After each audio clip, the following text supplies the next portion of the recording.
Hello everyone, and thanks for watching Edupedia World Videos. In this video, we'll begin our study of the topic of integral calculus, and we'll build on the topics we've already studied so far in differential calculus. So let's do a brief recap of that first. If we have a function y of x, say 3x squared plus 7x plus sin x, then we can differentiate this function dy by dx. If we are differentiating with respect to x, this is also sometimes denoted as y dash of x, and this would be the derivative of the first term plus the derivative of the second term plus the derivative of the third term. We already know how to calculate derivatives of these standard functions and even more complicated functions than these. So the derivative here would be 6x plus 7 plus cos x. Let's for a second denote it as z of x. So we have a function y of x, 3x squared plus 7x plus sin x, and z of x, which is 6x plus 7 plus cos x.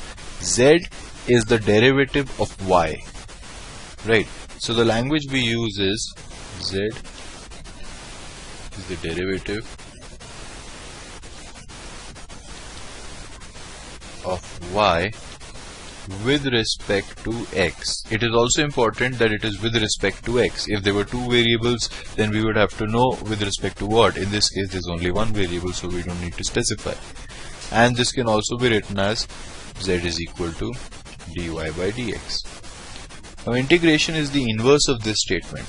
So the statement z is the derivative of y basically says to us that y is the antiderivative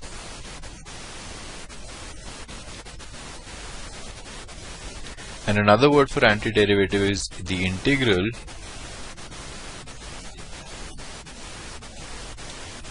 of z. So z is the derivative of y is the integral of z.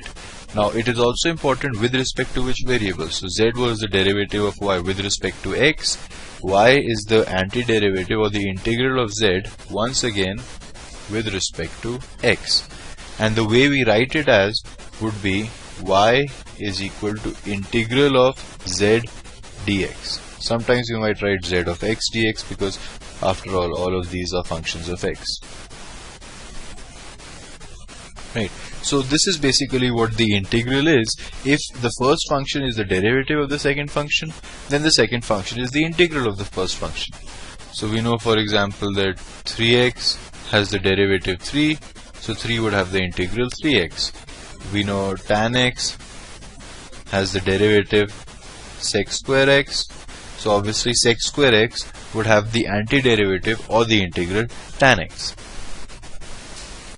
So if we were to write that formally, we would say that d by dx of, say, tan x, we know is sec square x.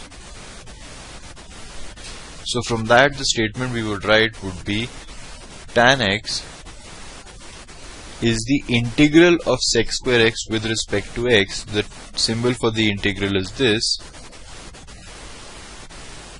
and with respect to x means dx. Basically this dx, a small change in x, we take to the right side, sec square x dx, and then to remove this d of tan x, the small change in tan x, we just integrate it, which is the opposite of differentiation. So this is basically, and this can be done for any number of functions. D by dx of ln x is equal to 1 by x, which gives me ln x is equal to integral of 1 by x with respect to x means dx. Now if it was with respect to some other variable, let's say y, which was related to x in some way, then this integral here, this variable would also have to change. We'll look at that in a little bit more detail later on. But there is one key difference between differentiation and integration which we need to talk about first.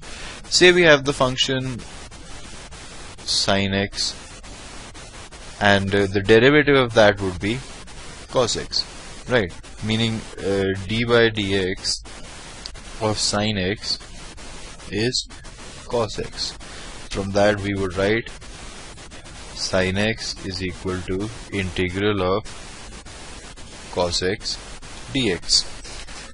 But what about a function such as sin x plus a constant, sin x plus 5? So what would that be? D by dx of sin x plus 5, let's say. This is not sin of x plus 5, this is sin x added to 5. Well, this is also cos x, because the derivative of sin x is cos x and the derivative of 5 is 0. What this gives me is sin x plus 5 is the integral of cos x dx. So this is something which is slightly different from differentiation. Every function will have a unique derivative, but two functions can have the same derivative. Sin x and sin x plus 5 can have the same derivative, which means the integral is not unique. The integral of cos x could be sin x, because differentiating sin x gives me cos x, but the integral of cos x could also be sin x plus 5, because the derivative of sin x plus 5 also gives me cos x. The integral of cos x could not be sin x plus x cube, because the derivative of x cube is not 0. But if we add any constant to sin x, whether it's 5, whether it's pi, whether it's 20,000, the derivative of that constant will be 0. So the integral of cos x will be sin x, and you can have any constant added. And this is true for any generic case. The derivative of tan x is sec square x, but the derivative of tan x plus 10 is also sec square x. So the integral of sec square x could be tan x, it could be tan x plus 10, it could be tan x plus 50. Right. So generally what we would write the statement as formally would be the integral of cos x dx is equal to sin x plus c, where c is referred to as the constant of integration.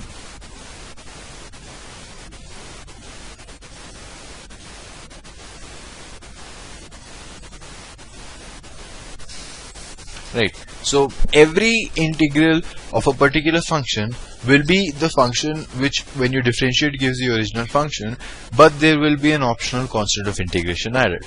Sometimes the question might give you information so as to determine the constant of integration and hence the function uniquely. For example, let's say we are given that we are asked to find a function y of x such that dy by dx is equal to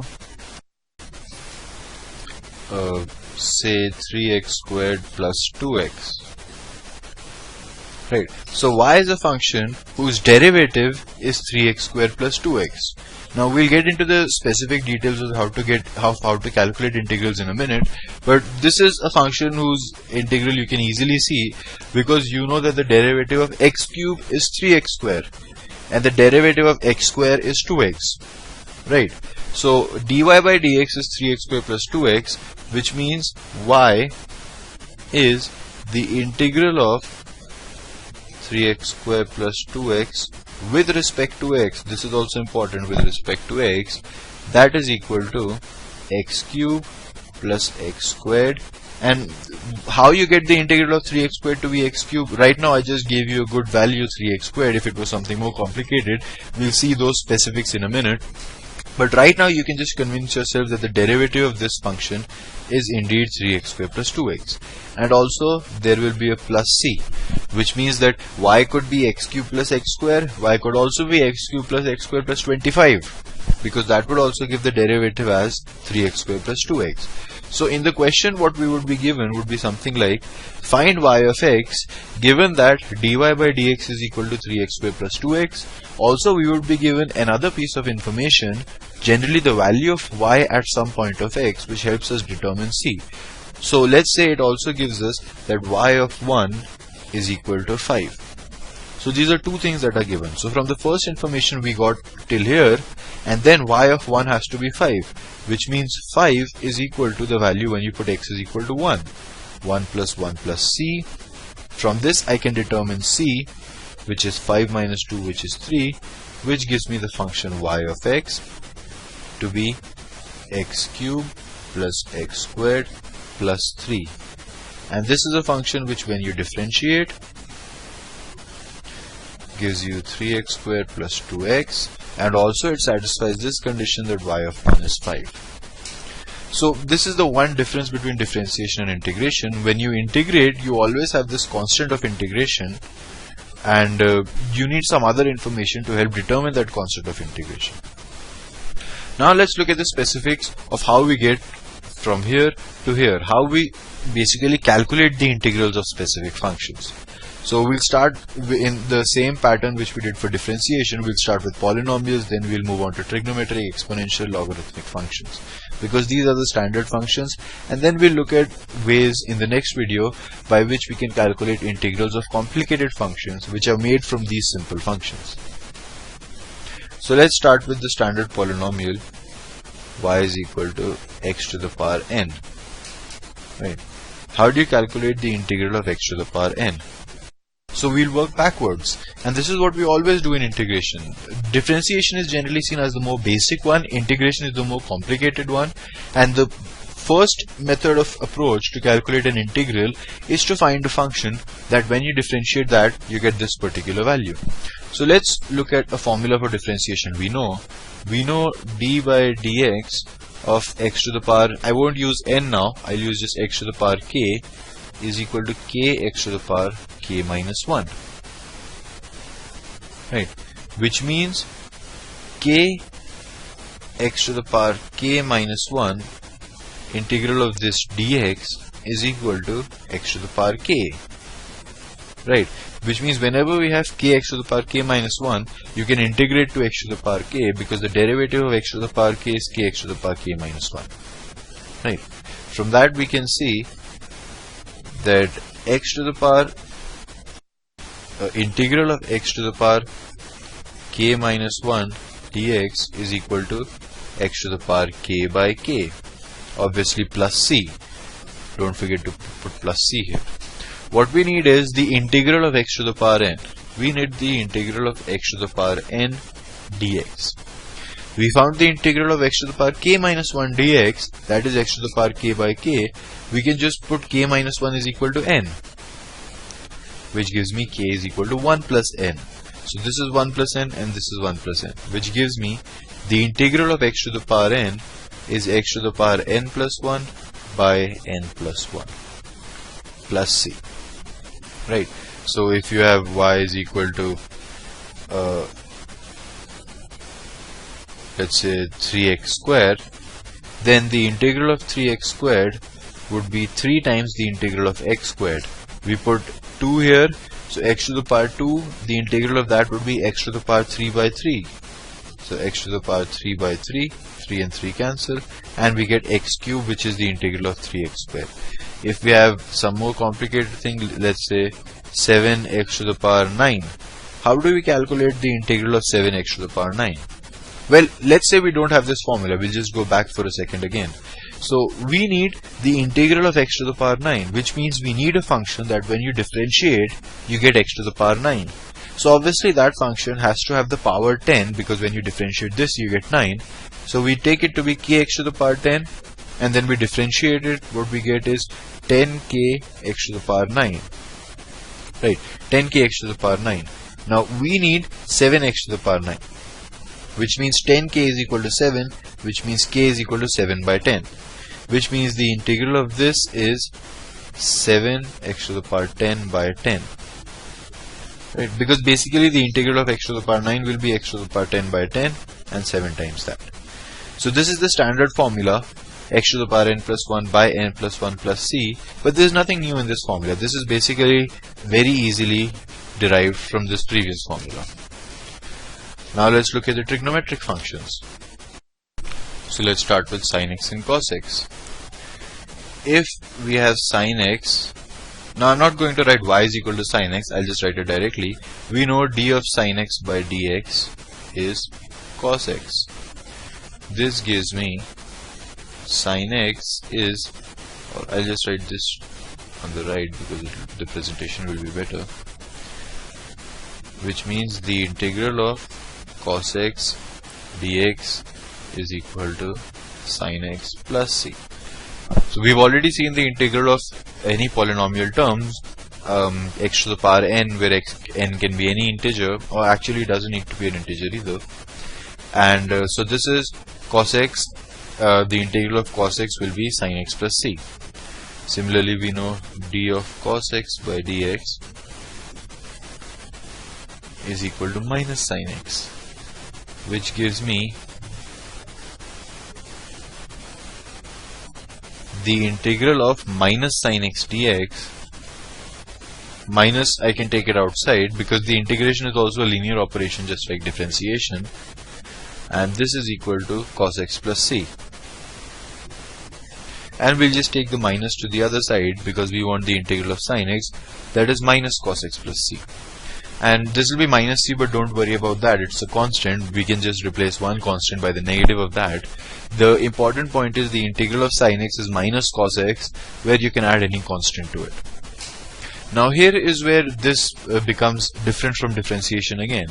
In differentiation, we know the derivatives of all the 6 basic trigonometric ratios: sin x, cos x, tan x, sec x, cosec x, cot x. But we do not know any simple function which would have the derivative as tan x. So the integral of tan x is sort of complicated. We'll not do that directly. We'll do that after a later video where we'll see some advanced methods to calculate the integrals of complicated expressions. Right now what we know is d by dx of tan x is equal to sec square x, which gives me the integral of sec square x dx is equal to tan x plus c. So we know the integral of sec square x, it's a very simple term, tan x, but we don't know the integral of sec x. That's somewhat complicated. We'll do that by the end of this chapter, but right now we don't know how to calculate it. Similarly, we know d by dx of cot x is equal to minus cosec square x, which gives me the integral of cosec square x dx is equal to minus cot x plus c. Then you have the remaining two, d by dx of sec x is equal to sec x tan x, which means the integral of sec x tan x dx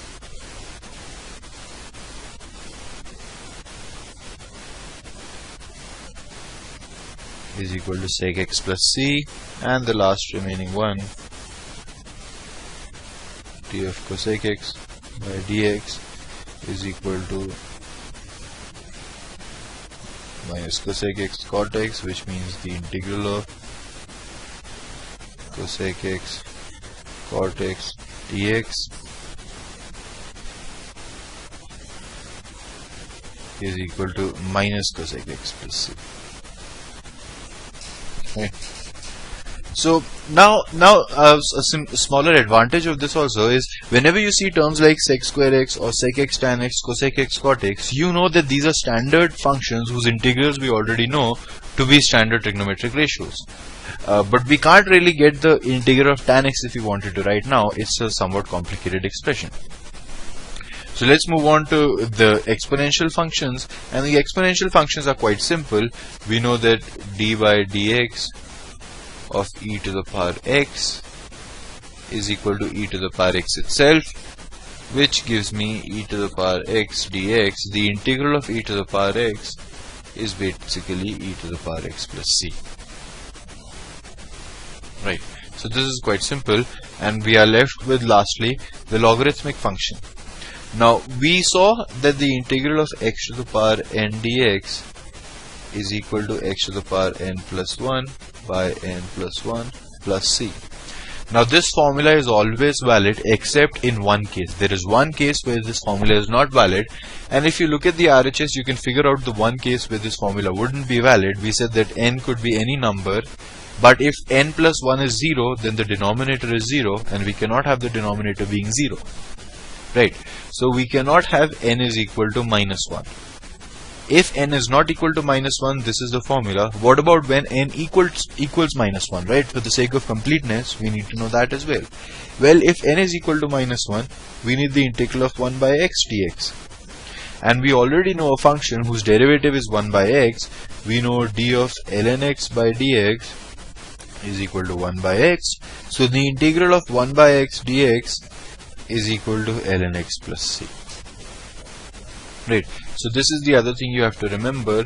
If n is not -1, then this formula is valid. However, and you don't even really need to remember that in the manner that even if n is -1 and you start to apply this formula, you'll immediately reach a singularity and you'll realize, okay, this is not the formula. Then you'll remember this is the true formula, right? So for 1 by x, the integral is ln x. These other integrals we already know. Now to finish off this video, let's just look at a few standard properties of integrals, and these are similar to properties of derivatives because the integration, since it's the opposite of differentiation and differentiation is a linear operation, the integration is also a linear operation. So the first property is, we've already used this before, integral of k times f of x dx is equal to k times integral of f of x dx. K can be taken outside, which means if the integral of 3x squared is x cubed plus c, that means the integral of 6x squared would be 2x cubed plus c. By the way, just a small confusion which some beginners have. All these constants are different. Obviously, this c and this c are not the same. Whenever I write plus c, I mean that can be any constant value, but they are not all the same, obviously. When I wrote all the formulas cos x plus c minus sin x plus c, all those c's could be any value, not necessarily one particular value for all of them. The other operation would be integral of f of x plus g of x dx is equal to integral of f of x dx plus integral of g of x dx. And finally, we can just combine these two properties into the third linearity property, integral of k1 f of x plus k2 g of x dx is equal to k1 integral of f of x dx plus k2 integral of g of x dx. And from this we can see that if we know the integral of x to the power n, from this property we basically know the integral of any polynomial such as 3x cubed plus 1 by x squared minus 9x. Right, just calculate each of them individually. We know that for x to the power n, and then use this linearity property. In the next video, we'll start looking at some methods of integration to solve complicated expressions, and they would sort of be the inverse of some properties we've already seen for differentiation, like chain rule and so on. So for example, if you have e to the power x, you know the derivative. What about if you have e to the power sin x? Well, we'll do that for integration now, and we'll see the importance of what we are integrating with respect to as well. Also, one more thing. Integration is basically divided into two categories: indefinite integrals and definite. Everything we've seen in this video is the indefinite integral. We'll see methods to calculate indefinite integrals in the next video, and after that we'll move on to definite integrals, which will just be a small add-on. Another thing, when differentiating, we saw two separate aspects of differentiation: the numerical aspect where it denoted the rate of change, and the geometrical aspect where it denoted the tangent of the slope. Right, basically denoted the slope, which was of the tangent. And the geometrical aspect of integration also exists, and we'll do that once we get to definite integration, because it is only really useful once we get to definite integration. Thank you.